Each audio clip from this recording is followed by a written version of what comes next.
The streets knew them as ghosts. Not the kind that lurked in shadows, but the kind that moved in plain sight, untouchable, armored by money, paranoia, and a chilling attention to detail.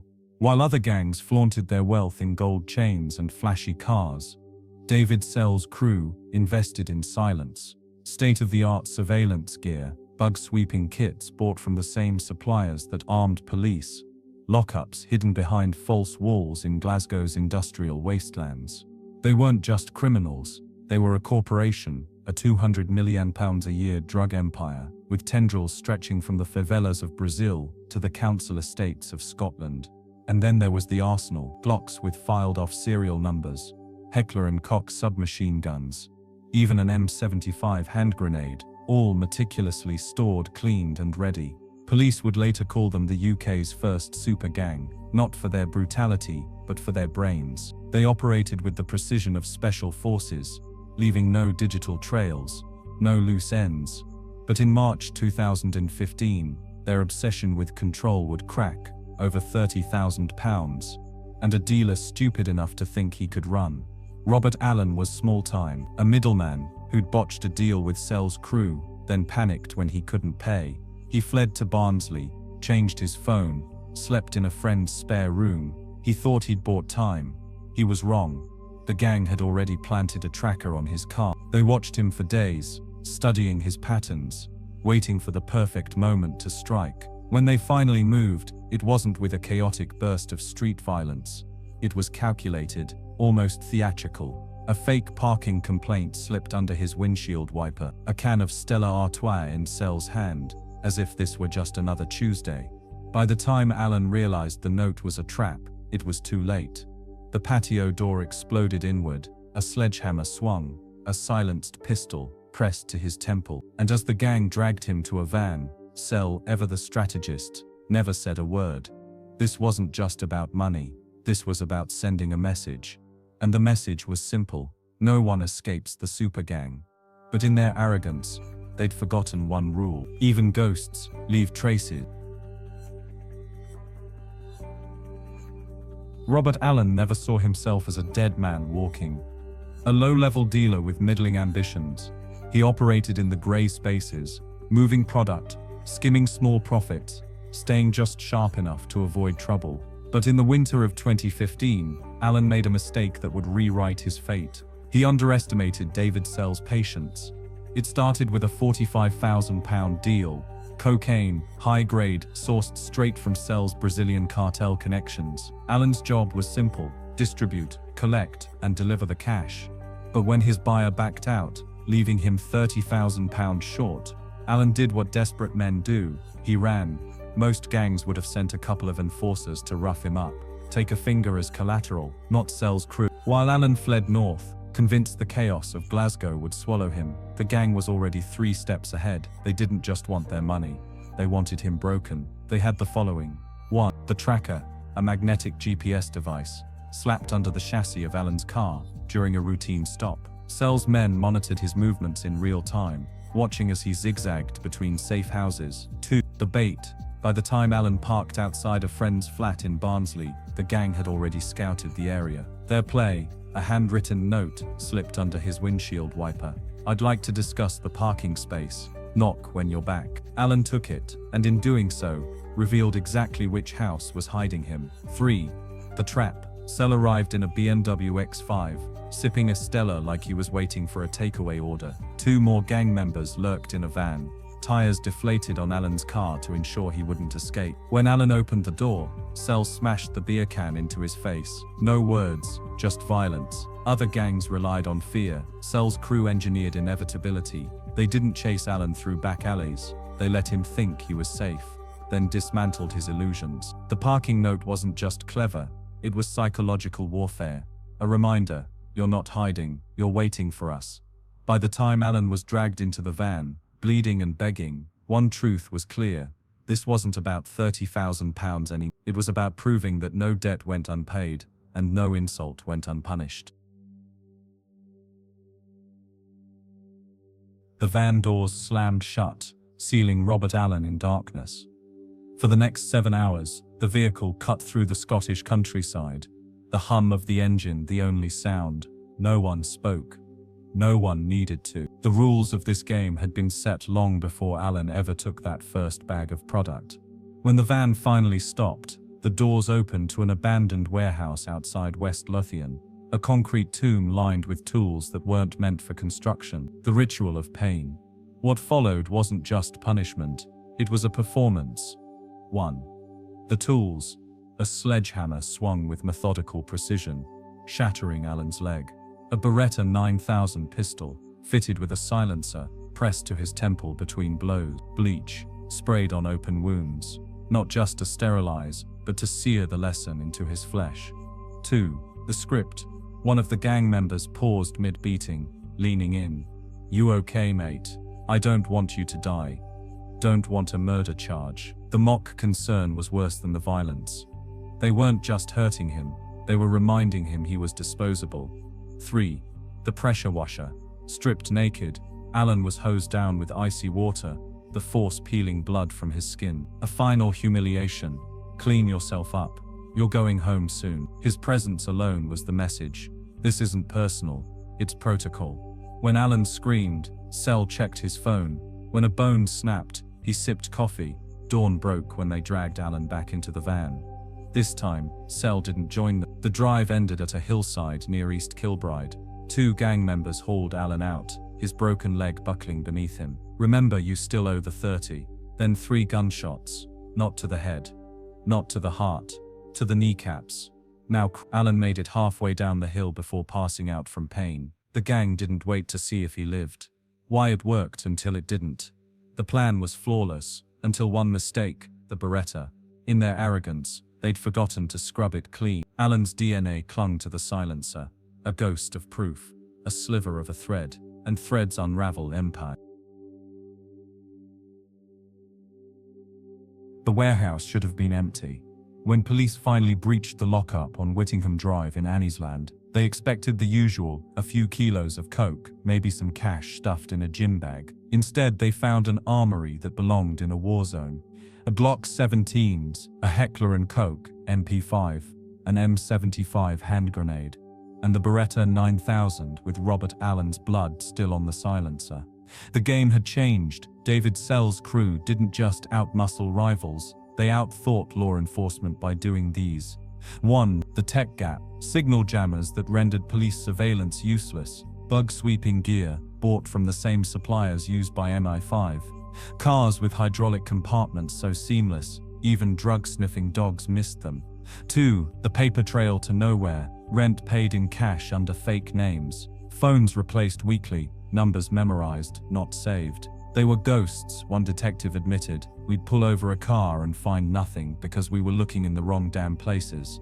3. The weak link that wasn't weak enough. For 2 years, Alan's case went cold. No witnesses, no forensics. Then, a single key fob labeled Anna. It unlocked the warehouse and the case. The police response wasn't just a raid, it was a reckoning. Armed units hit 12 locations simultaneously, scrambling Sal's ability to warn his crew. They found the receipts for the jammers, the invoices for the hydraulic car mods. The gang had kept records like a Fortune 500 company. This wasn't a gang, said Detective Chief Superintendent McLean. It was a corporation with a kill list. The weapons weren't for show, they were insurance.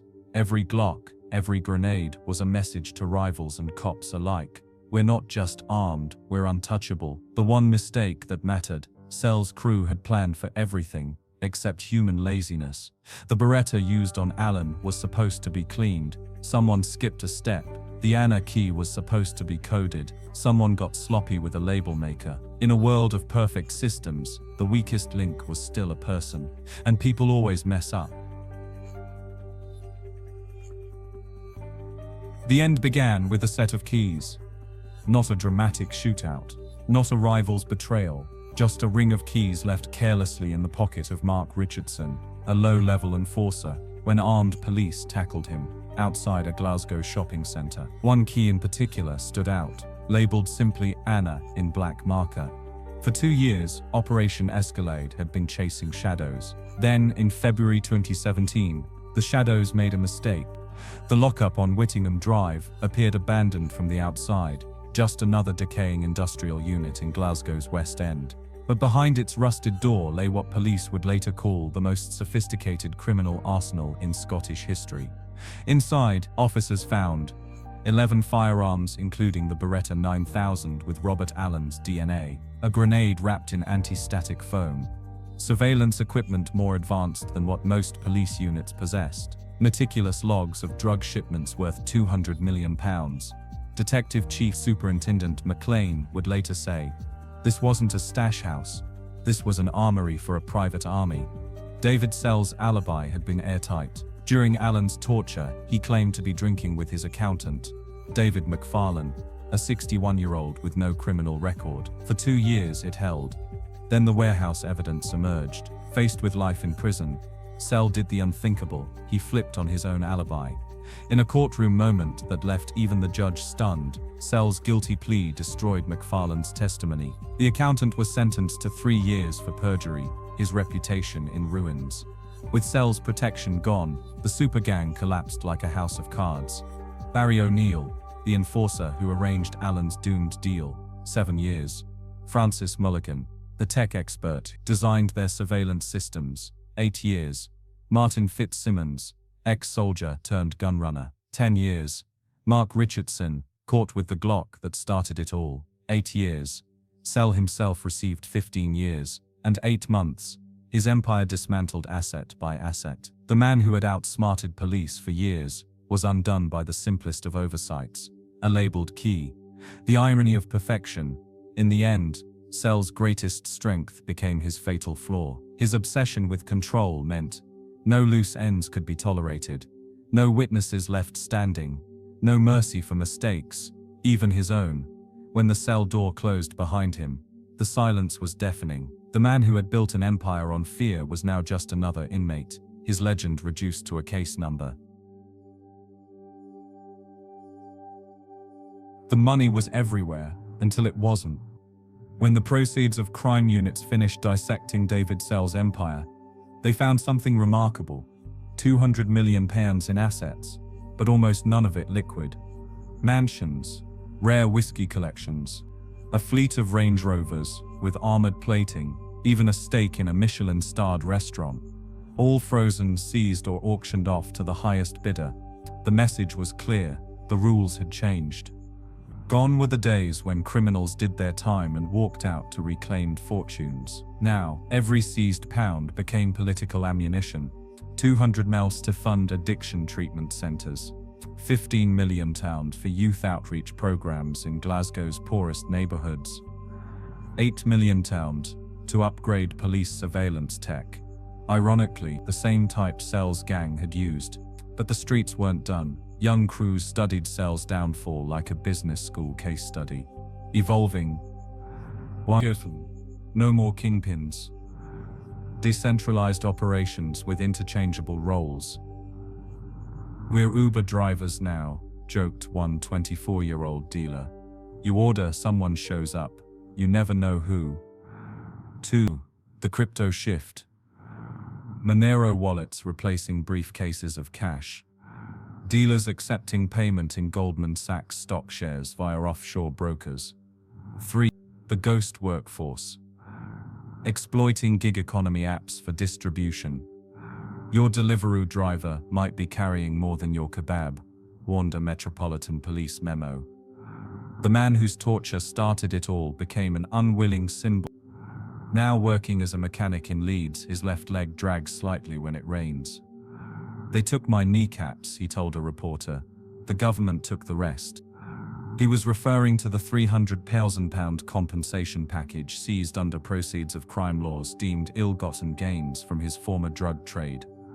For all its successes, Operation Escalade created new problems. Violence moved underground, stabbings replaced shootings as gangs avoided firearms too traceable. The rise of clean criminals, middle-class university graduates handling logistics, drawn by the challenge rather than poverty. Police overreach, innocent businesses caught in asset seizure dragnets, fighting years to prove legitimate income. In HMP shots, David Sal reportedly laughs when new inmates ask for advice. Buy Bitcoin. and never ever label your fucking keys. The cell door clanged shut behind David Sal. The headlines celebrated, the politicians bragged, the police collected awards. But in the shadows, the game never stopped. It just changed players. The detective who walked away, DCI Sarah Monroe, led Operation Escalade's forensic accounting team. After seizing £200 million, she resigned. "We didn't win," she confessed at her retirement pub lunch. "We turned drug lords into accountants. Now instead of blood on the streets, there's dirty money in pension funds and tech startups. Tell me, is that progress?" Her final report contained an uncomfortable truth. For every £1 seized, £10 slipped through offshore loopholes. The cartel's British vacation, while Sal's gang fell, the South American suppliers barely noticed. New UK distributors emerged within weeks. Liverpool docks still receive monthly banana shipments, cocaine hidden in fruit containers. A Glasgow crime family now pays cartels in Scottish farmland, laundering money through agribusiness. "The product keeps moving," admitted a DEA agent. "We just made it more expensive for everyone." The quiet gang that worries police most. Meet the librarians. No flashy nicknames, no social media presence. Operate through 17 shell companies registered to a single Edinburgh law firm. Their signature move, buying failing high street chains to launder money. "They're not criminals," grumbled one investigator. "They're venture capitalists with body counts." The man whose kneecapping started it all works nights at a petrol station now. "People say Sal lost," he muses, rubbing his scarred leg. "But the guys who shot me, they're still out there. The cops took Sal's cars and called it justice. Meanwhile, my daughter gets free school meals while his kids went to private school in Switzerland. Tell me who really won here." The only real lesson: in this game there are no winners, just survivors waiting for their turn to lose.